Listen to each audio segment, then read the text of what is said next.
we have to understand a topic called as congruence in goals. Then what are the different perspectives of goals in organization? Then what is authority?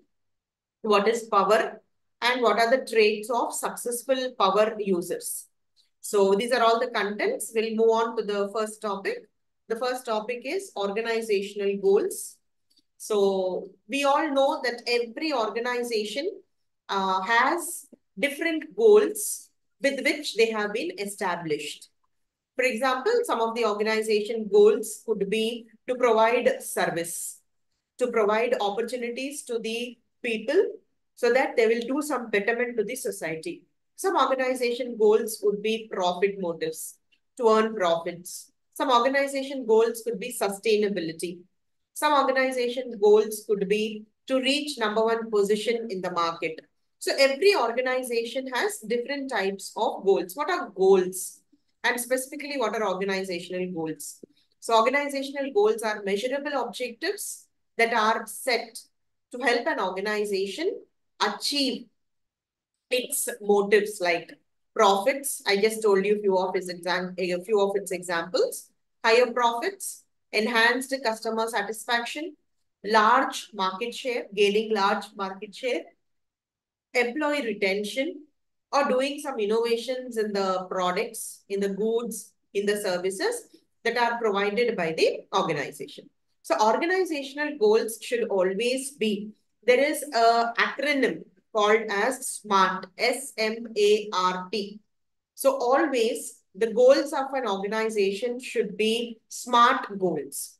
Now, what are SMART goals? Here, one of the variable has come, which is called as M, measurable, has come here. So SMART goals means S-M-A-R-T. S stands for the goals should be specific. The goals of an organization should be specific. It should not be vague. It should not be, very, very broad. But it has to be very, very specific, and it has to be very, very narrative in nature. Anybody who is saying it should be understanding, okay, this is a specific objective that needs to be achieved.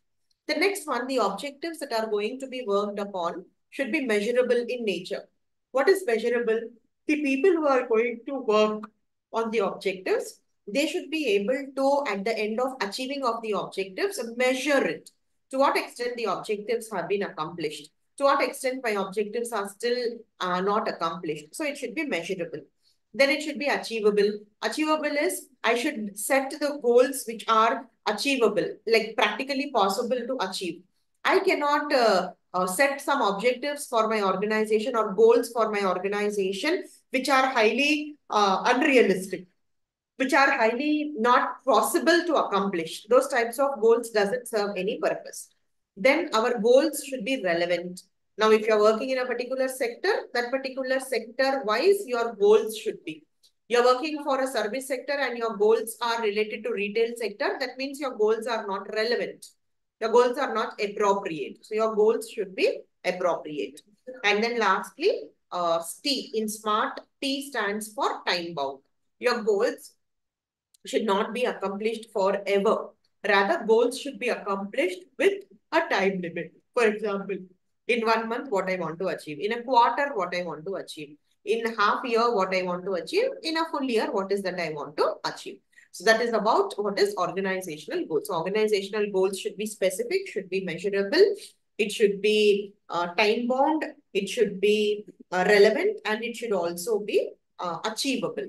Is called as SMART goals or SMART objectives. So some of the examples that I have mentioned here is the goals of an organization they should earn higher profits. They should have enhanced customer satisfaction. They should have larger market shares. They should have employee retention or work towards employee retention.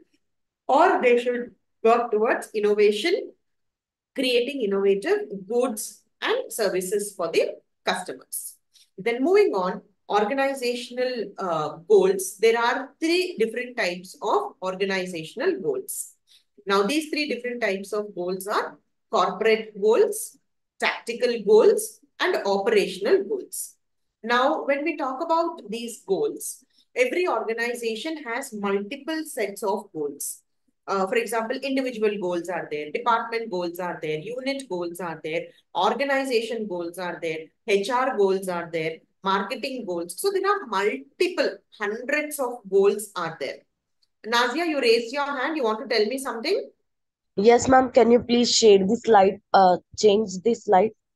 I changed, Nazia. Went to the second slide. Is it not changing? No, ma'am. It's not changing. Oh, I've just changed. Let me just come out and again screen the share. Share the screen, sorry.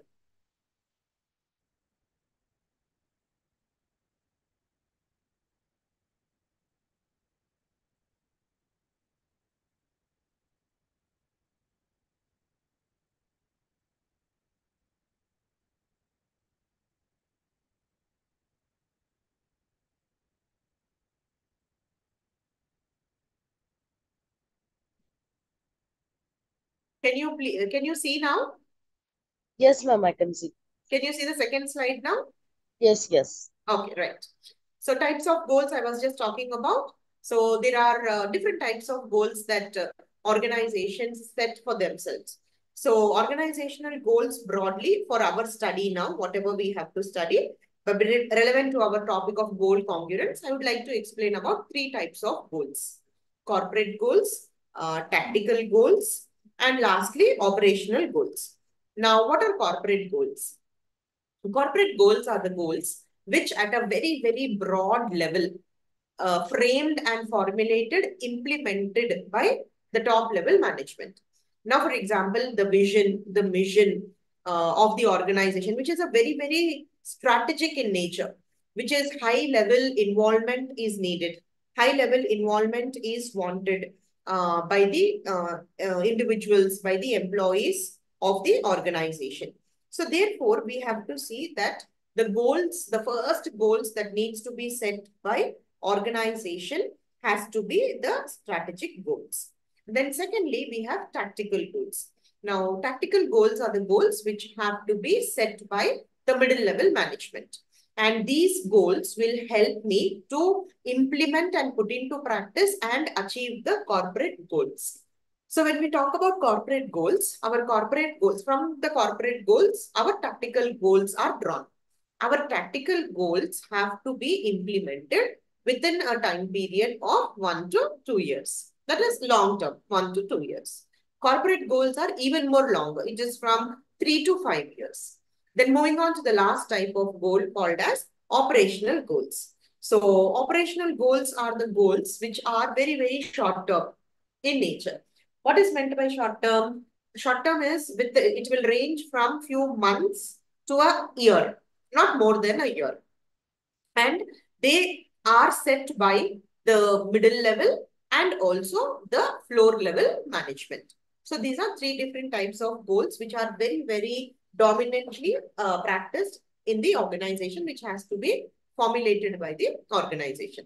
So corporate goals are set by top level management, and these corporate goals are the goals which are broadly for the entire organization, and all the goals, corporate goals, are strategic in nature. That is, all strategies are formulated. Vision, mission, corporate strategy, all these are formulated under the corporate goal. The next one is tactical goal. Tactical goal is set by middle level management, and whatever is decided at the corporate level gets implemented at the tactical level. That is at the middle level. Tactical goals are achieved by the middle level employees. And middle level employees plan and achieve the tactical goals within a time span of 1 to 2 years. Then lastly, we have operational goals, which are very, very short-term goals. These are set by top level, these are set by middle level management or sometimes low level management, and it is accomplished within a very small period of time. So with this introduction of what is organizational goal and what are different types of goals, let me move on to what is called as goal congruence. Is the slide changed now?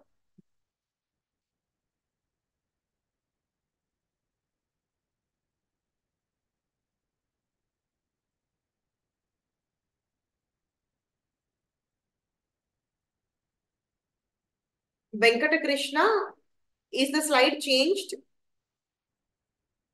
Yes, ma'am, it is changed. It is changed. Okay, thank you. So now, when we talk about now, this is one very interesting topic called as goal congruence. Goal congruence is it's a situation. Goal congruence is a situation where, for example, I just explained to you about corporate goal, tactical goal, and operational goals and all that. So goal congruence is definitely all the levels of the organization have to share the same goals. Now, goal congruence is a situation in which people at different levels, multiple levels, top level, middle level, operational level, they all have to share same goals. So a well-thought organization has to be designed in such a way that causes goal congruence. Goal congruence is it should help people to work hand in hand. It should help people to work together. It should help people to work in such a way that there is understanding, there is coordination, and there is no unnecessary rupture in the relationship between people. Rather, they should understand and help support each other to accomplish the broader goals of the organization. So all this helps the organization able to work together and accomplish a broader strategy, accomplish a bigger strategy. For example, corporate goals has to coincide with the middle level goals.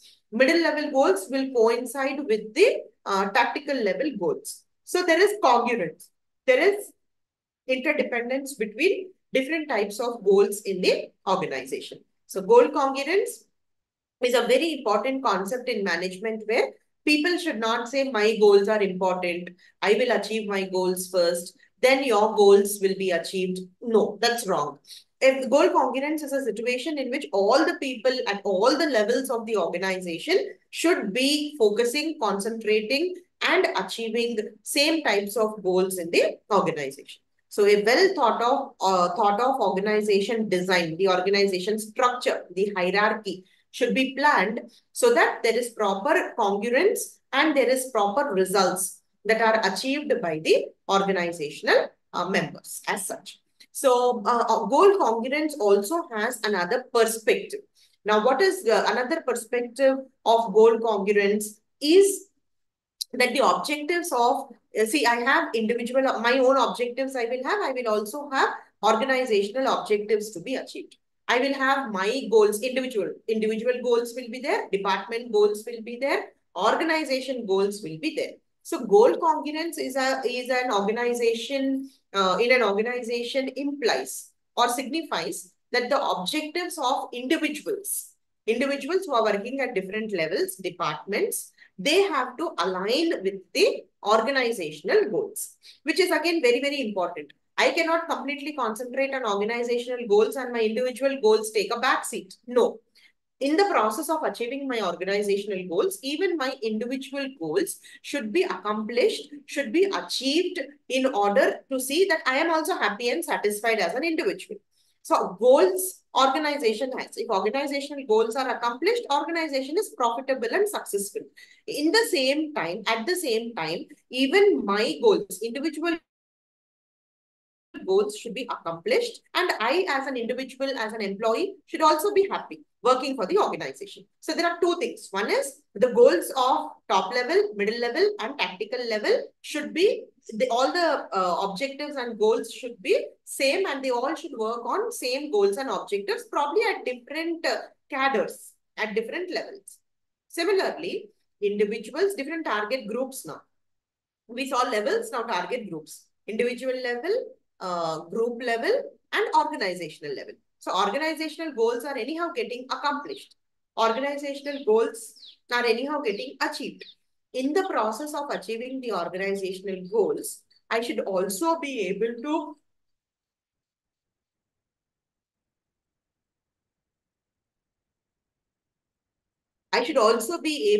achieve the individual goals of the employees. So employees should be working towards both individual goals as well as the organizational goals. So there's a small picture which I wanted to show you about what all I just spoke about last 5 minutes, whatever I was speaking about. I want to show you and summarize through this particular picture. It says what is goal congruence? Goal congruence is, see, you have individual goals, you have organizational goals. Now, individual goals and organizational goals both together merge. That is, there is an intersection. There is an overlap. There is some kind of togetherness that has to happen. So both the goals have to coincide, and there is something called as the intersecting point of individual goals and organizational goals, which is called as goal congruence. This is what I was trying to explain to you in the previous slides. I hope you all have got the point or understood the meaning of what is goal congruence. Then moving on, what are different viewpoints of goals or congruence in goals? What are the different viewpoints? So the different viewpoints in the congruence, goal congruence is constructive congruence, constructive incongruence, destructive congruence, and destructive incongruence. So these are the different kinds of goal congruence. So goal congruence has four different versions. Now, constructive and destructive. Again, in constructive, you have two forms: constructive congruence, constructive incongruence. Then you have under destructive, destructive congruence, and destructive incongruence. So the clarity in communicating congruence determines if the type is constructive, if the communication is clear, if there is communication that is clear between individuals, departments, groups, organization, then there is constructive congruence.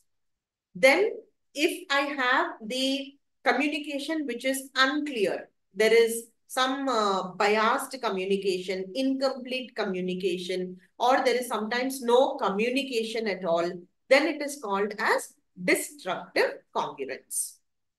Constructive congruence and destructive congruence. So these are different viewpoints of goal congruence in organizations. So it can be positive, it can be negative. So how will you decide whether the goal congruence is positive or negative? Based on the feature of communication. Now communication, when it is clear, then we call it as constructive congruence. When it is not clear, we call it as destructive. We can say goal is not congruent. Goal is not in par with each other in the organization. So this is about different viewpoints in the goal congruence. Then moving on, what is authority? Now, in your initial classes at the beginning, you would have definitely studied about what are 14 principles of management. Henry Fayol has given us 14 principles of management. If you would have studied earlier about organization behavior, there is an author called as, there are many contributors who have contributed to the field of management. For example, we have Henry Fayol, we have Elton Mayo, we have F.W. Taylor, we have Max Weber. Like this, we have different contributors who have contributed to the field of management.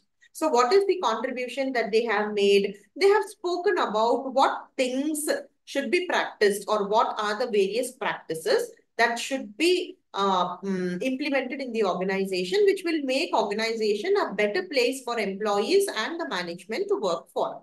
So when we talk about the contributors, very important contributor is Henry Fayol.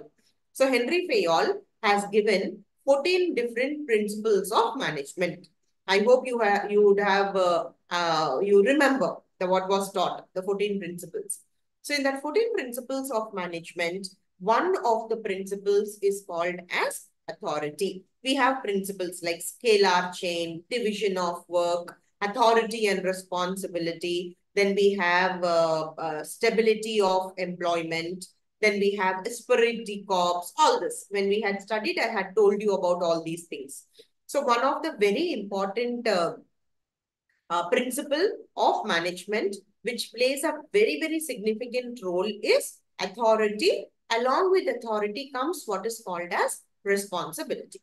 So authority is the way of commanding the employees, commanding the subordinate. In organization, we have superior and subordinate. That is the boss and the employees. So when the boss or the superior commands the subordinates or issues some orders, issues some or assigns some work to the subordinates. Subordinates have to obey, oblige, and accept whatever work is given to them.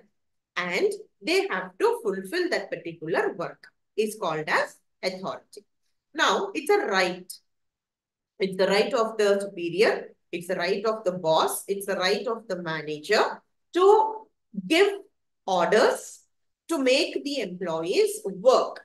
Now, employee cannot say, why should I listen to you? Why should I work? Why should I do whatever you are asking me to do? No.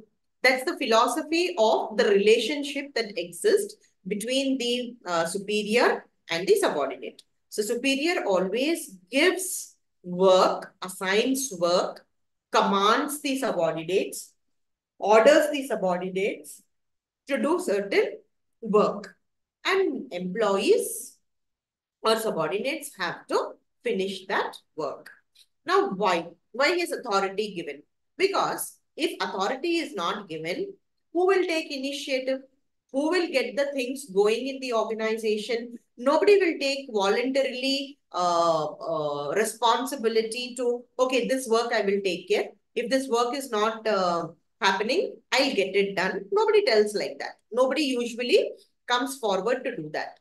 So there should be a system. There should be a hierarchy. There should be authority responsibility flow in the organization. So therefore, Henry Fayol said every organization should have a clearly defined authority and responsibility patterns. So authority is the power to give orders, whereas responsibility. See, authority is here, responsibility is not given here. But responsibility without saying is a subset of authority. If authority is given, automatically responsibility also is given to the employees or given to the superiors. Now, for example, my boss has told me to do a particular work, to go get some orders from suppliers. Authority, my boss has given this instruction to the subordinate. Your boss has given this instruction to the subordinate. So subordinate has to go get the order from the supplier or get the quotation from the supplier. If the subordinate is not able to get the quotation, then the superior is responsible for that work not being done. Whatever may be the reason, subordinate would have gone, but supplier wouldn't have been available. It was an urgent quotation which had to be submitted to the management. Or your subordinate wouldn't have gone at all and saying, no, no, no, we don't have, I went, but that person is not there. So we do not have the information. So these kinds of excuses or these kinds of concerns will always be there when you ask somebody to do some work. So the superior who is giving the orders or who is telling the employees to do the work, and if they are not doing it, the superior also will be held responsible. Responsible means if some good work is happening, superior will get the appreciations. If the work is not happening well, then then the superior cannot say because of subordinate, this work is not done. No, he also has to take the responsibility for failure. He also has to take the responsibility for the work not being done. Whenever we all are very good at this, no, when something nice happens, you will say, I did it. When something negative happens, you will say, because of them, this happened. We never accept that because of my own decision, this wrong thing has happened. We don't take it. We don't take that responsibility. So when you take the appreciation for work that is done, you should also take the blame for the work that is not done. So that's called as responsibility. So along with authority comes what is called as responsibility. So responsibility, authority and responsibility are two important principles of management which makes the organization run smoothly and effectively. Then moving on, our next topic is power. This is what I just told you. Henry Fayol gave us 14 principles of management, and authority is one of the principles of management which says the right to give orders and exact obedience from the subordinates is called as authority according to Henry Fayol. Then moving on, we have 3 topics to finish. So I have dedicated half an hour each for each topic. So by 10:30, I will stop unit 7. Then we will start unit 8, 10:30 to 11. 11 to 11:30, we will finish off with the last module. So another 2-3 minutes, I'll finish off with this power. Power is the ability to influence the behavior of others to get what you want. Is called as power. So our politicians have power to influence the behaviors of others.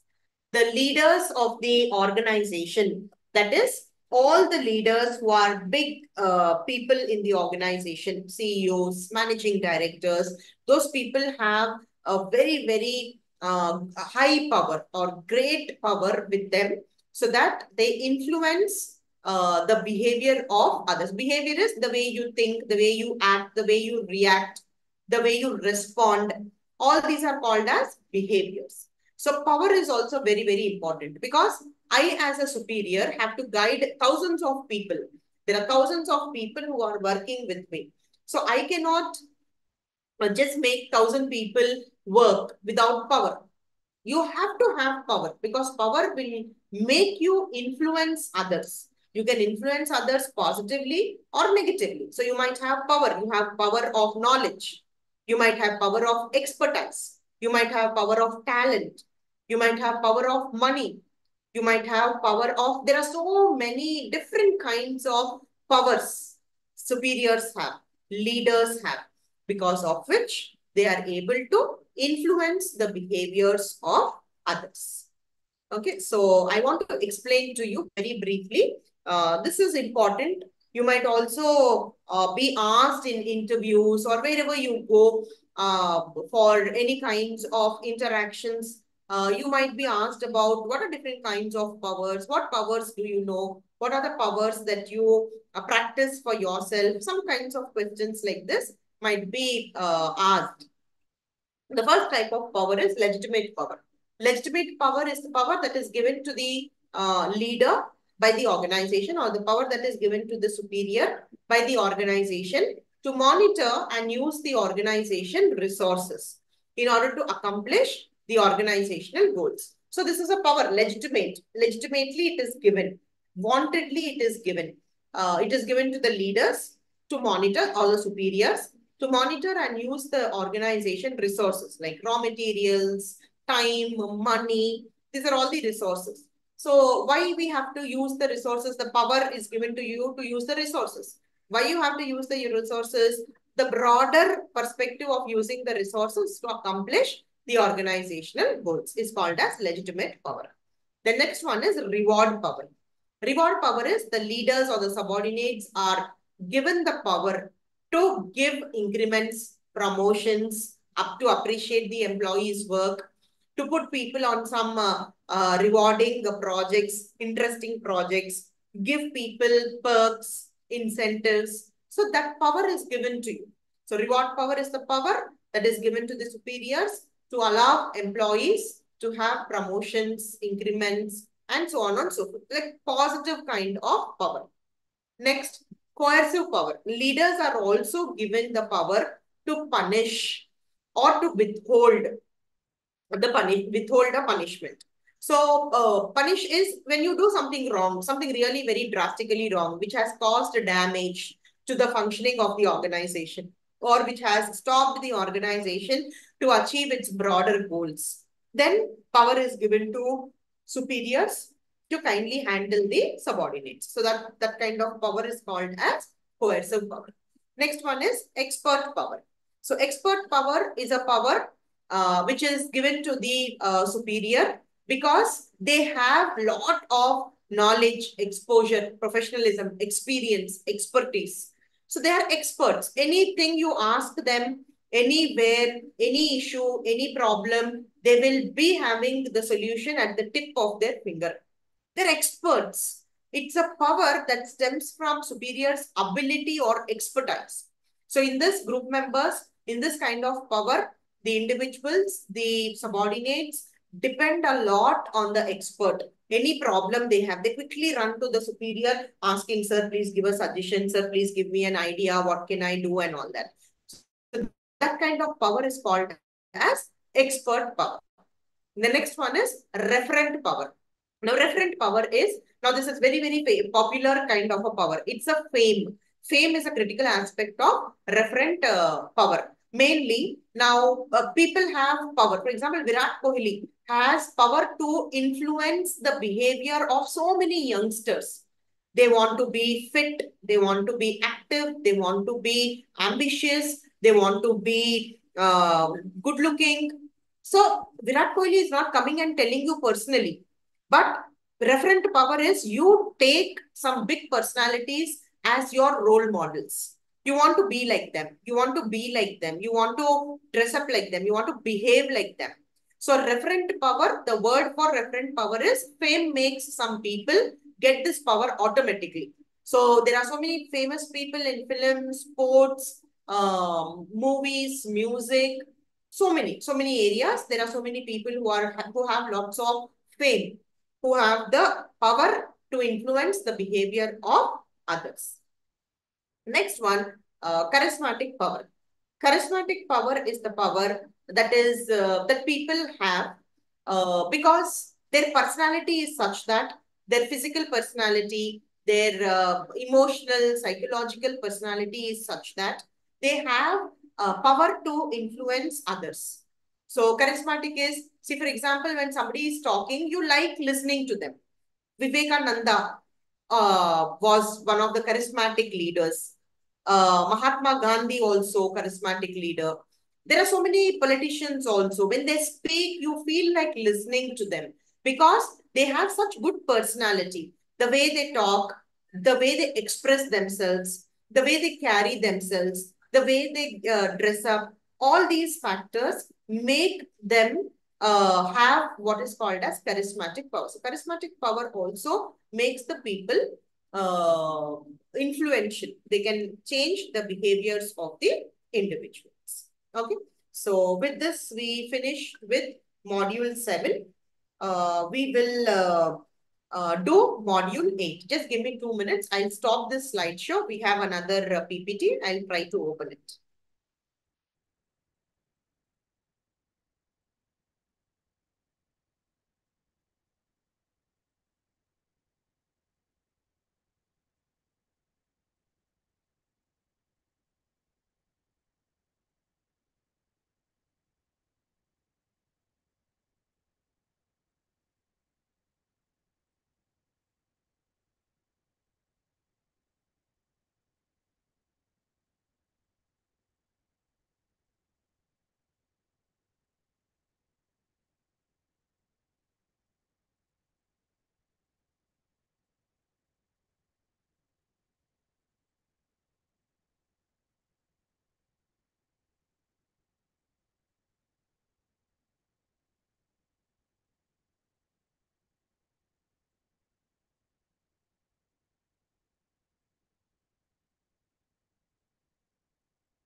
Can you see the slide number 14?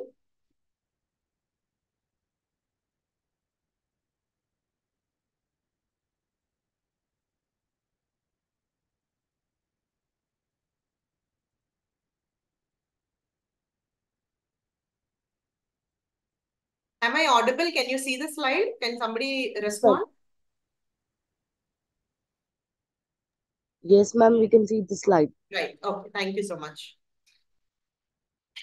Okay. I'm going to explain to you now. This is very interesting. We are going to talk about us, man, how man is, how man works, thinks, responds, is what we are going to see.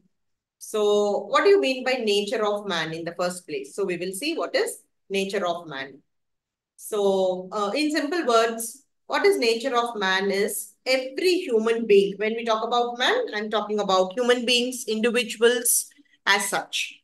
So, the basic nature of human beings is human beings are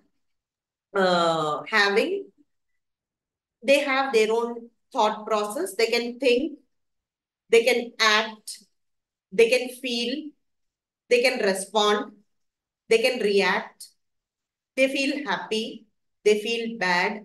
There are so many different thinking is different kinds of thinking. Feeling is different kinds of feelings. Acting is responding in different ways that humans are said to have naturally. For example, when something sad happens, everybody cries, or most of them. That's a natural thing. When you are happy, you laugh, you smile. When you are satisfied, you eat something and you're satisfied, you feel a sense of pleasure. So there are some things which are very, very natural. God has gifted humans with some natural things. And there are some things which are not natural, but human beings know, okay, this is this kind of, for example, when I go to a classroom, I need to be quiet or I need to be disciplined. So it is like it's being taught to you. It is being, you learn it. But your parent will not tell you if you're feeling sad, you cry. If you're feeling happy, you laugh. Nobody tells you this. It is inbuilt in you. From the time you are born, you have this in you. So human nature is such that it is made up of different characteristics. So multiple characteristics, but broadly three we can say: thinking, feeling, and acting. So the term human is often used when we use the term human or man.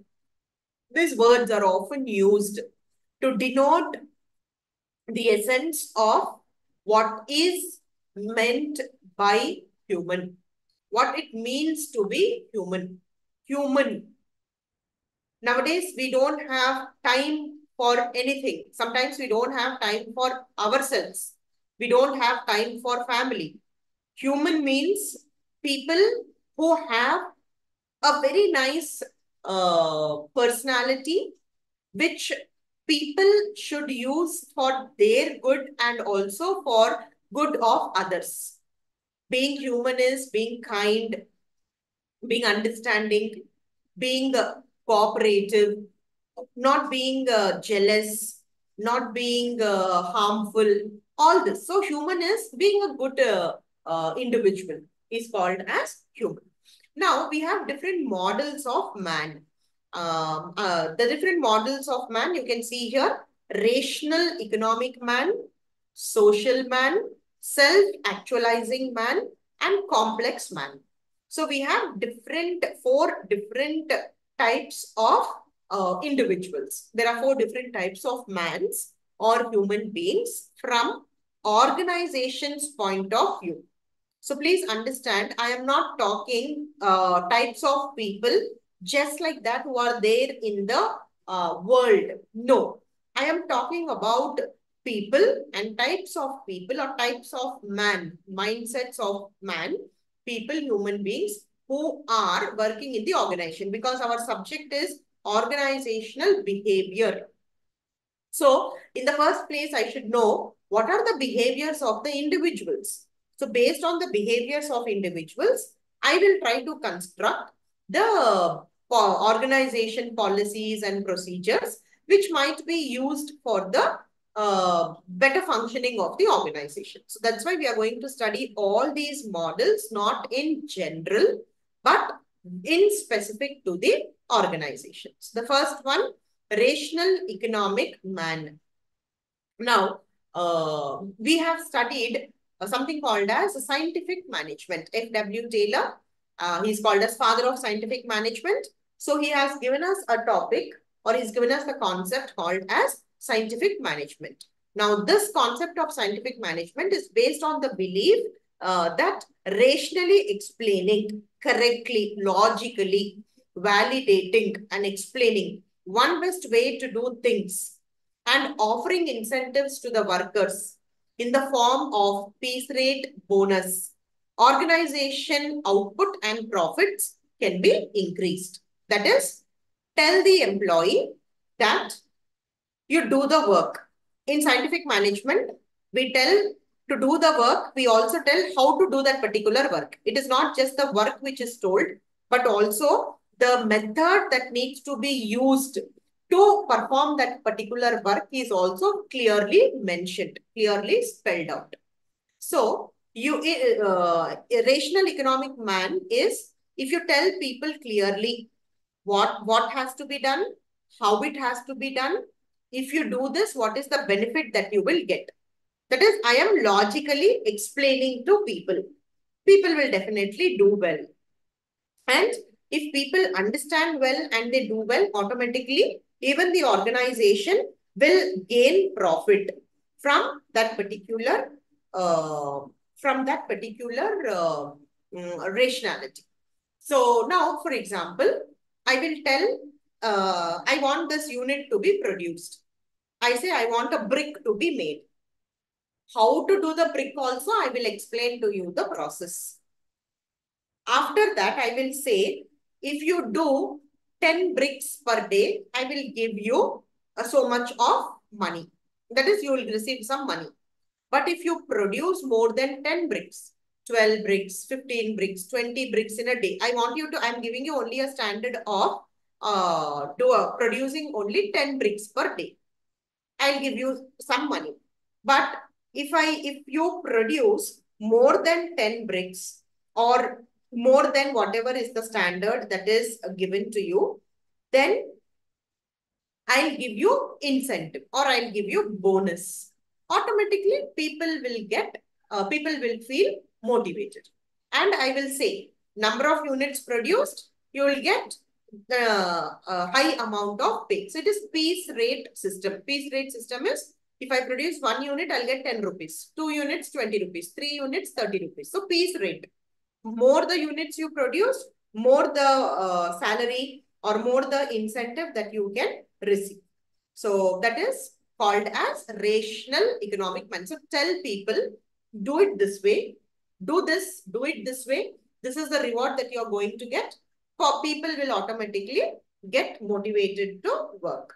So here, psychologists also studied this model for predicting human behavior. So we have another thing called as MacGregor's theory X.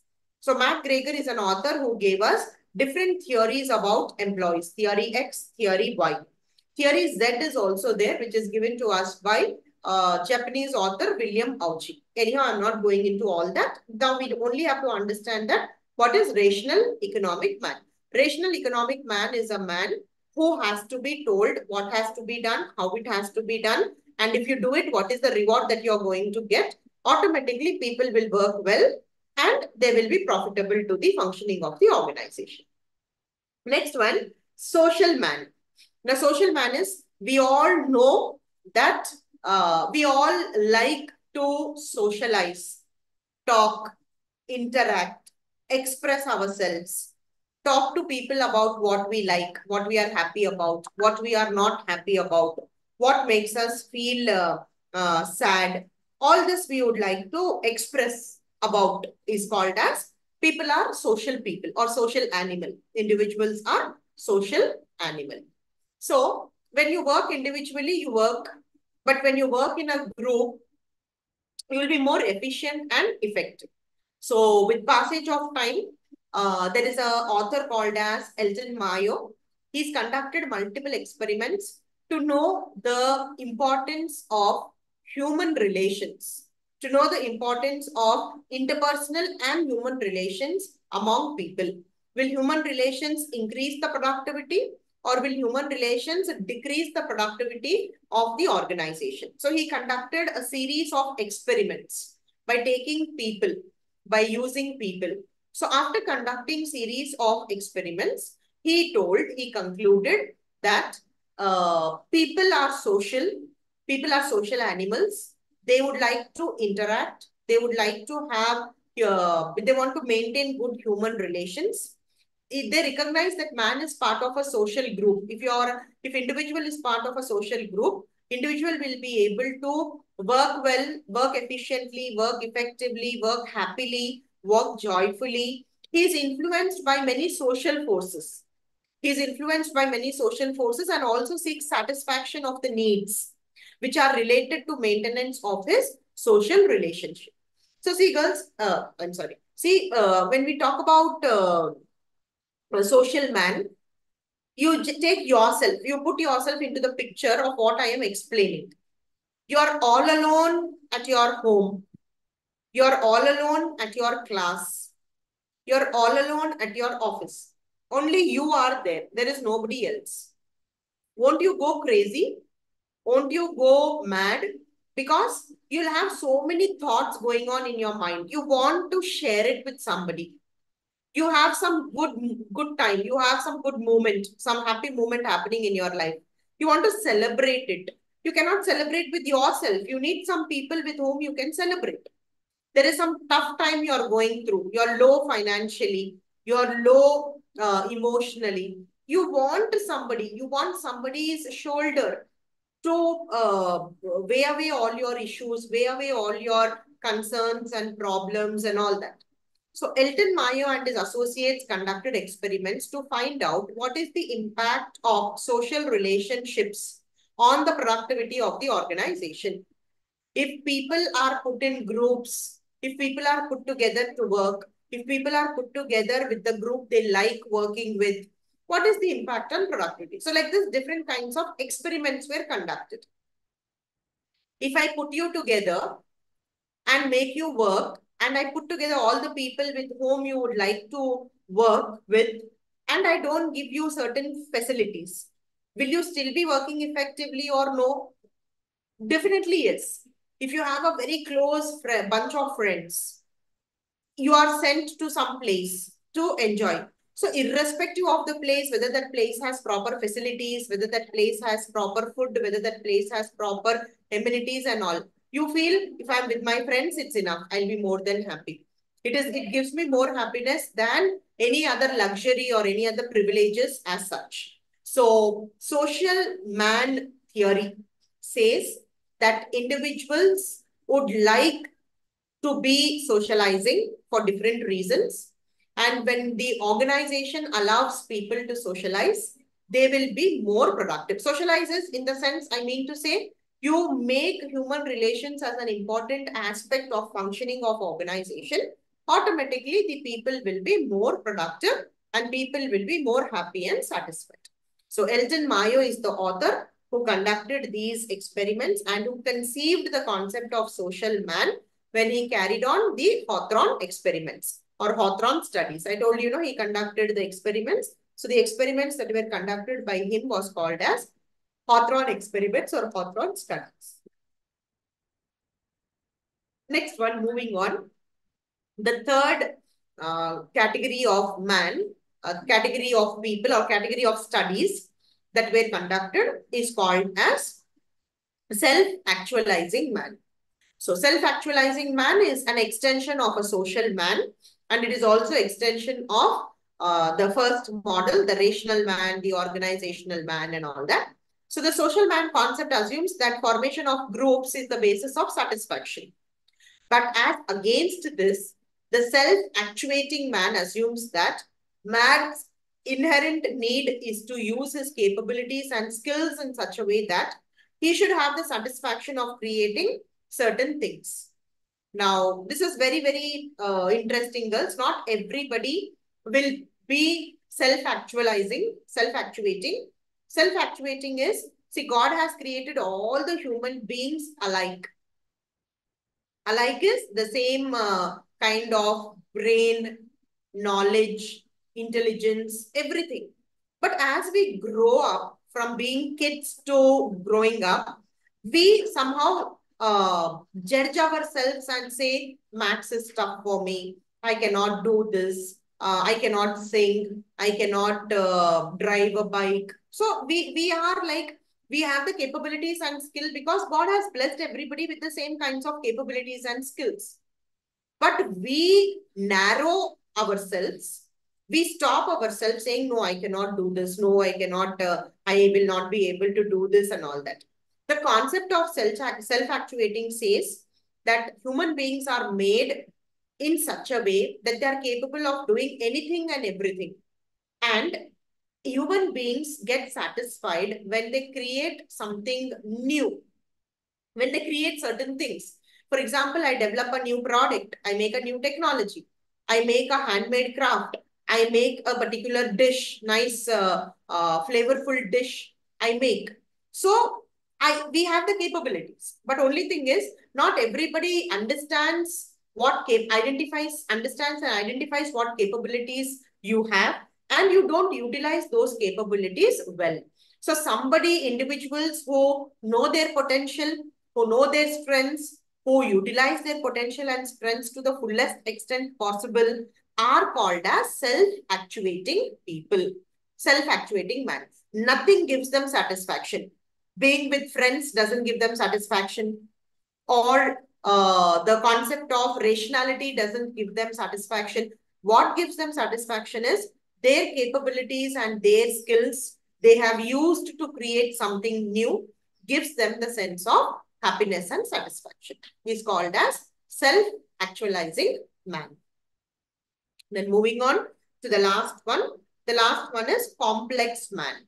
Now, till now, we have studied the models. The models which we have studied till now, all these models only spoke about a particular theory, gave us one particular version of people. But complex man presents the real picture of human behavior. All the previous models are very simple. They all had made simple assumption about people, simple assumption about the organization and all that. But complex man.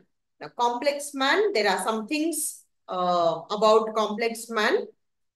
They are, people are not only complex, but they are also variable.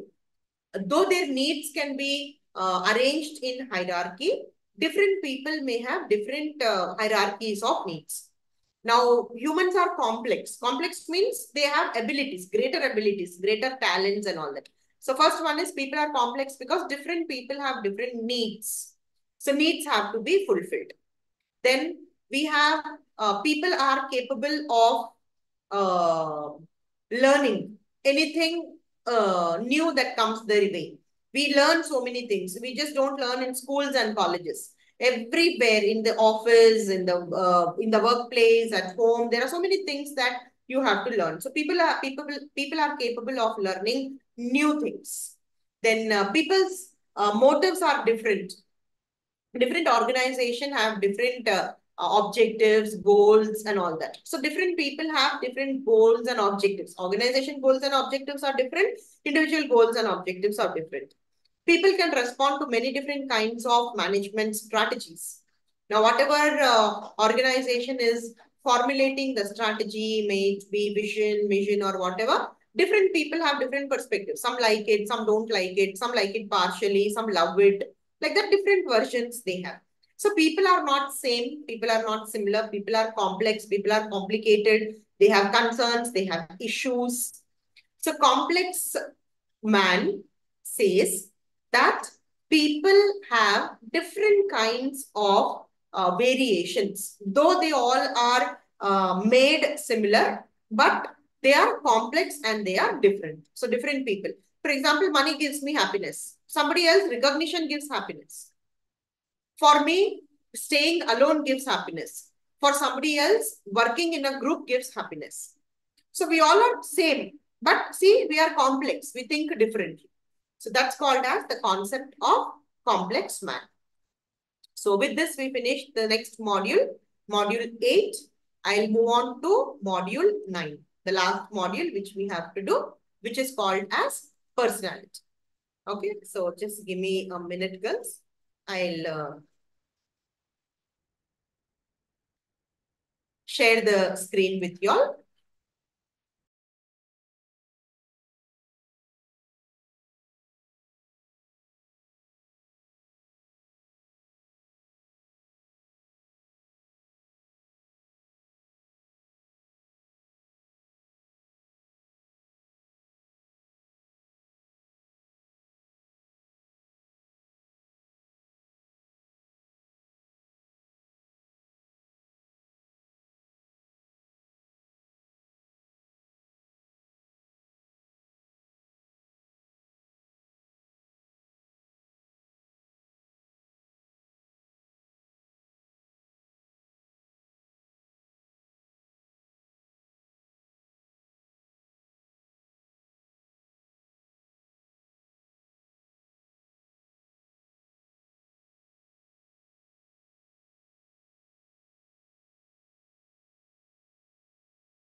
I'm not able to share the PPT. It is not opening. I'll just teach the last topic with just the slide which I have.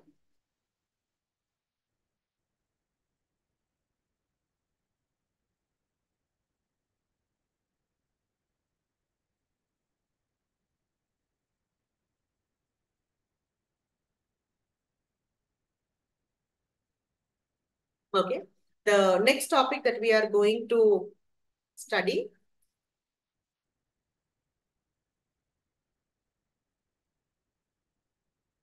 is personality. So in personality, these are the 4 topics that I'll be covering for you. It is characteristics of personality, factors determining personality, stages in personality development, and theories of personality. First one is, we'll see what is personality, what is the meaning, what is the definition of personality. For stages and theories of personality, I had another PPT which is not opening now. Anyhow, let me explain to you this. Definition. The word personality is derived from a Greek word persona. Can I request you all to kindly read this definition and then explain in chat box what you have understood?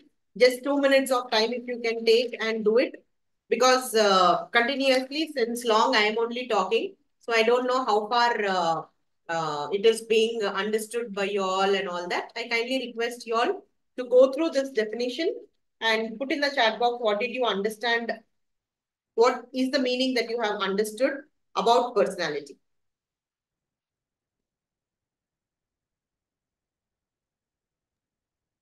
Ma'am, can you change the slide? It did not change. I came to definition slide. It's not to be seen, No, Nazia. no, ma'am, it's not changed. Okay, I'll share it again.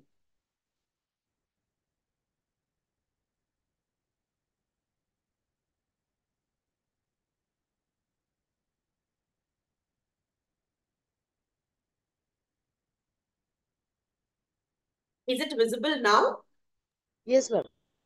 Okay, please read it and put in the chat box what you have understood, what is meant by personality.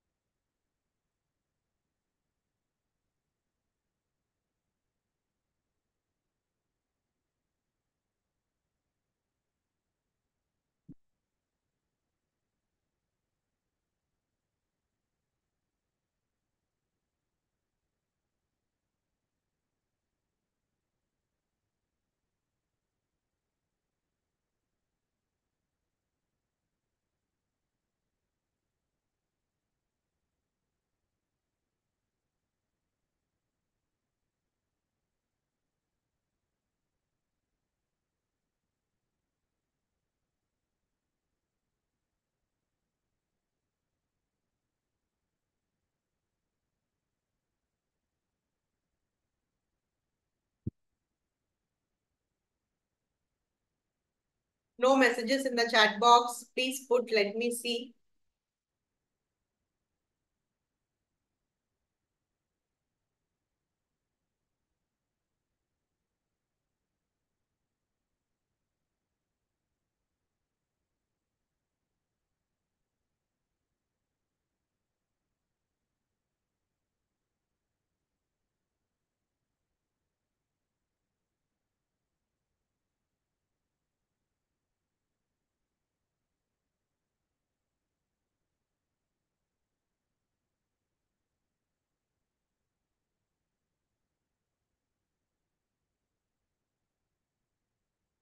Okay, very nice. Personality means qualities of a person. Okay, how the person is in public. Very nice. Good. Very nice. What about others? I think only Nazia is responding. Let me see the participants. Sunil is here. Venkata Krishna. Okay, Nazia, Venkata Krishna, and Sunil. Venkata Krishna, post something in chat box just to know what you have understood from the definition. Sunil also. Okay, whatever is being expressed by Nazia is absolutely correct. That's how the concept of personality means. That is what concept of personality means. So personality is, it tells about you. It talks about you. Now, what is meant by tells about you or talks about you is when I look at somebody, the way you walk, the way you talk, the way you are, everything talks about your personality. You know, in companies nowadays, when they conduct interviews, they will see your handwriting and say what your personality is. They will just sprinkle ink on a paper, ink vault test, it's called as. They'll just sprinkle ink on the paper and they will ask you to, you please interpret what you can see on the page. Like when you sprinkle ink on the page, there will be some image that might get formed, some kind of picture that will get formed. So looking at that, they will ask you to, you can please explain what you can see here. So probably you might be telling that, sir, I can see this particular shape in this. I can see this particular point in this. The ink is evenly spread, ink is evenly not spread, whatever. When you talk about that picture, when you're interpreting that picture and talking, they will gauge your personality. Your signature, the signature that you do talks about your personality. So what is personality? Personality is what you are. What is you? It speaks about you. Is called as personality. So how our personality is made of? Our personality is made of combination of the characteristics. We all have characteristics. We all have certain kinds of physical characteristics, emotional characteristics, psychological characteristics. There are so many different types of characteristics. So personality is a combination of characteristics or qualities that form a unique identity for the person. Okay. So every individual is unique. They have their own personal characteristics and they have their behaviors. They also, personality makes people behave in different ways. Now, moving on, how your personality is determined. Your personality is determined by mainly two factors. One is inherited characteristics. Inherited characteristics is the characteristics that you have because of hereditary. From your grandparents to parents, from parents to you, there are certain characteristics which are inherited. You're born with certain characteristics. For example, physical characteristics. You're fair like your mother, you're tall like your father, or your nose is sharp like your grandmother. That is inherited. That is physical characteristics. Now, personality characteristics are, for example, your father is a very kind person. Without your knowledge, you also might get a quality of kind. You did not learn it. It is inbuilt in you by birth. So there are certain characteristics which people are born with. So those characteristics make your personality. You see your parents working very hard, struggling very hard, financially very poor, and all that. What you do, you learn, you see them and learn. I should not work hard like this, I should not struggle like this, I should not be financially weak, I need to be financially strong. So you, whatever you see the struggles of your parents, you say I should not be like this, I should be a different person. So you learn certain characteristics. What do you learn to be? I should work hard, I should become financially sound, financially strong. So there are certain characteristics which you are born with. There are certain characteristics that you learn. From where do you learn? You learn, the first school for every individual is their family, and mother is the first teacher. So they learn from the home, from the house. So you learn the characteristics, your personality is learned. Your personality gets developed from the characteristics that you have learned from your parents, from your grandparents, from the school that you have studied, from the college that you have studied. So this is very, very early age of your life where your personality gets determined. Your personality gets formed. After this, you cannot change few things in you. You'll say, I don't know, I'm like this. I cannot change. Why you feel like that? Because it is a very strong factor which is inbuilt in you, which is in you, which has made you practice it so that you have practiced it so much that it is very tough for you to change it. Inherited characteristics are very, very, very tough for changing. For example, your one of your grandparents is very, very miser. They don't like spending money. They would like to not waste money. Miser. If that quality you have got in you by birth, whatever efforts you put, you will not be able to change. Though you're well off, though you are very financially good, but you are not able to come out of it, that particular characteristic, because it is inbuilt in you. It is inherited in you. So in school, you would have learned that honesty is good. I should not rob. I should not steal. I should be obedient. I should be disciplined. All this they usually teach us in school. You should not tell lies. You should obey your parents. You should be disciplined. You should be time focused. Come to school on time. So all these are the characteristics that you're learning. It's an external force which is making you learn. So how factors determining personality? There are two factors. One is inherited factors. Second one is the learned characteristics. So the further slide PPT is not opening. So let me explain to you without the PPT stages of personality development. So there are mainly 4 stages. of the development, personality development. Actually, this is development of all emotional, mental, psychological, physical also. Mainly physical also is considered in this development stages. So stage one is, I'll put in the chat box because it is not working there. Where is the chat? Yeah. Okay, Venkata Krishna also has responded in the chat box. Thank you so much. Good behavior in public is called as personality. Excellent. Very good. So we have stage one. Stage one is called as oral stage. I'm talking to you now. I'm explaining to you now about stages of personality development. The first stage is oral stage. And oral stage is the stage which starts from your birth till you reach 1 year of age. So that is, okay, I can share the PPT here. Let me try. I'm not very sure. Actually my PPT is not opening. It says corrupt file. That's why I was not able to open. So I'm just extempo explaining to you about this. Stage two is called as anal stage. Anal stage is the stage which ranges from 1 to 3 years.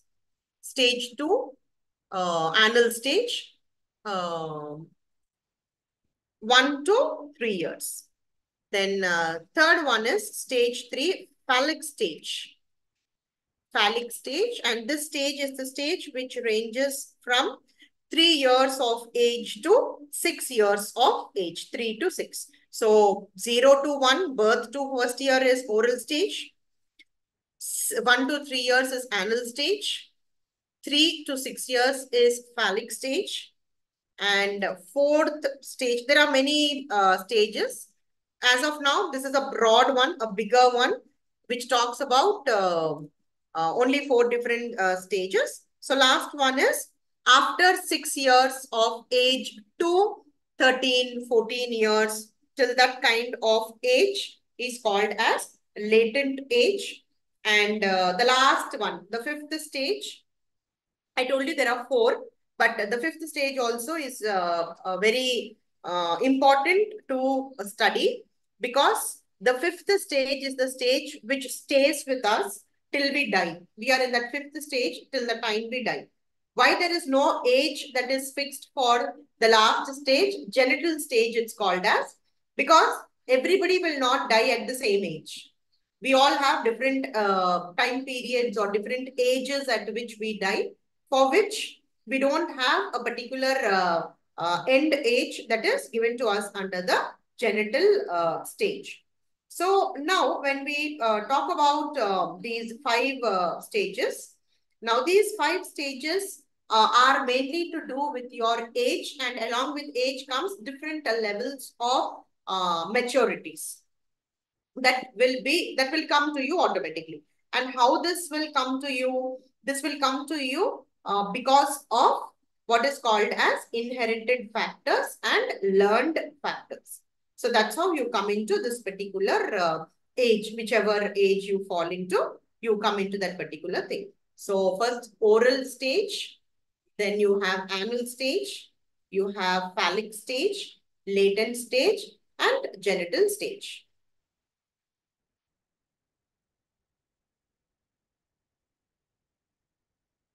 Okay, Nazia, I'll try. Definitely, I will try. I'm just checking the message that you put.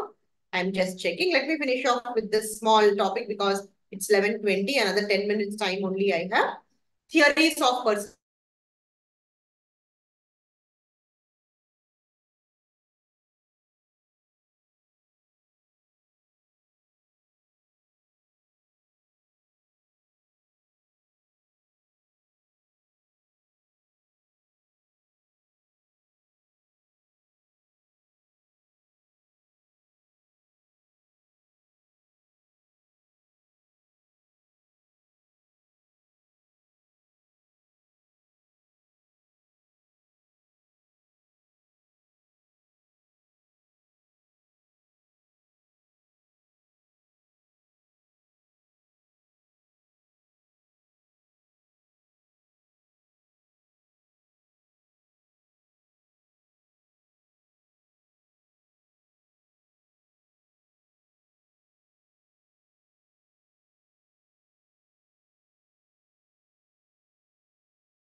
There was a power cut. I got disconnected. Are you all there?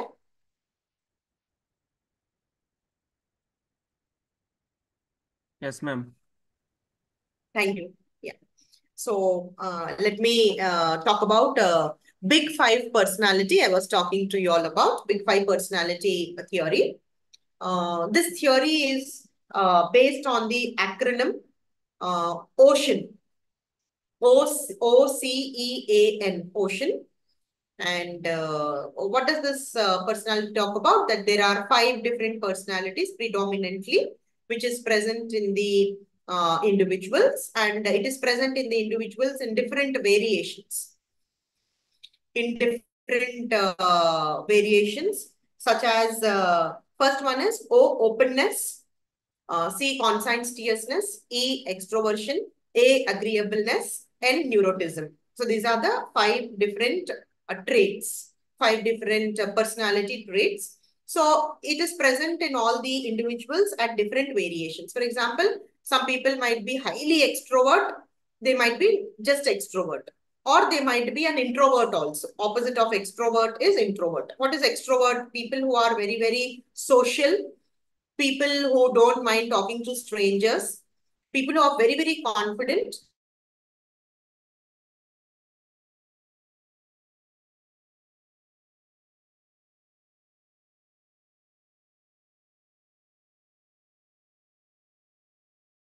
Introverts are the people who feel that people will judge me if I people will I'm not confident enough to answer the questions which people ask me, like those kinds of inhibitions people have.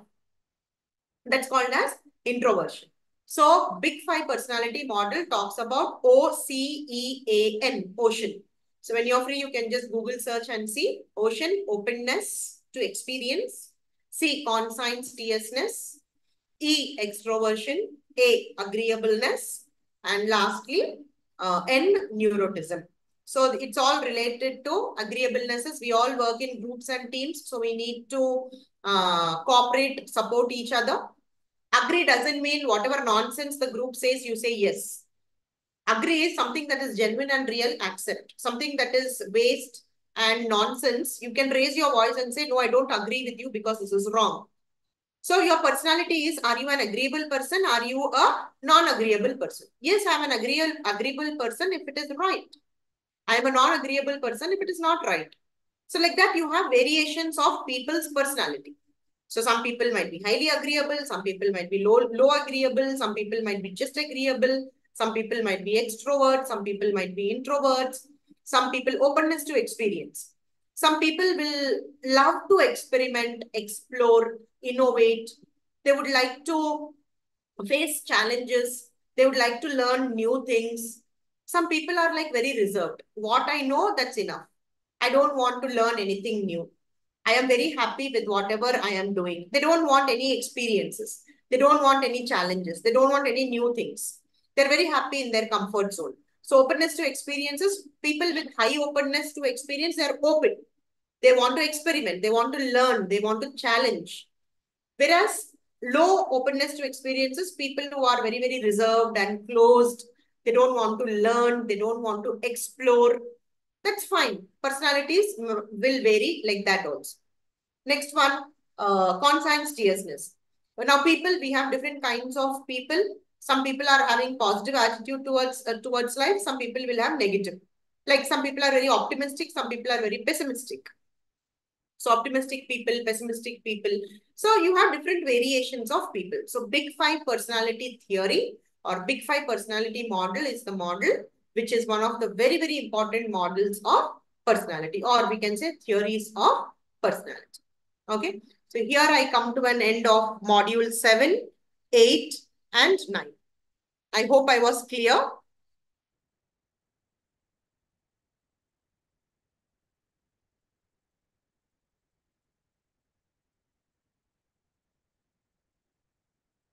Okay. So I am done. Any doubts you all have? Any queries you want to ask? You can please ask me. So we have another 3 people joining us. We have with us Vignan, Sunil Kumar. Sunil was already there. Vipaksha, somebody. So if you have any doubts, you can please ask me. We'll clarify. If you have no doubts, we will end the class for the day and we will meet the next week. Okay, Nazia has given thumbs up. Okay, Nazia. Venkata, Krishna, Sunil Kumar, you all also can respond. Okay, Vignan. Where should we find the previous year's question papers? Okay. Vignan, I am also not very sure, but definitely in the next class, I will respond to your question. Even if you are not there, I will respond in the class. I'll also find out. I'll respond. I'll let you know where you can find the previous year question papers. Okay. Any other doubts anybody else has?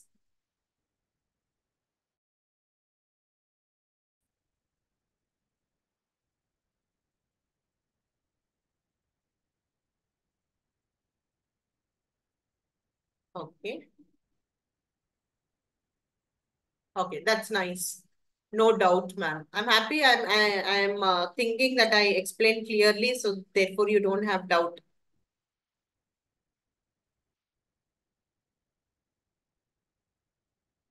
So, thank you then.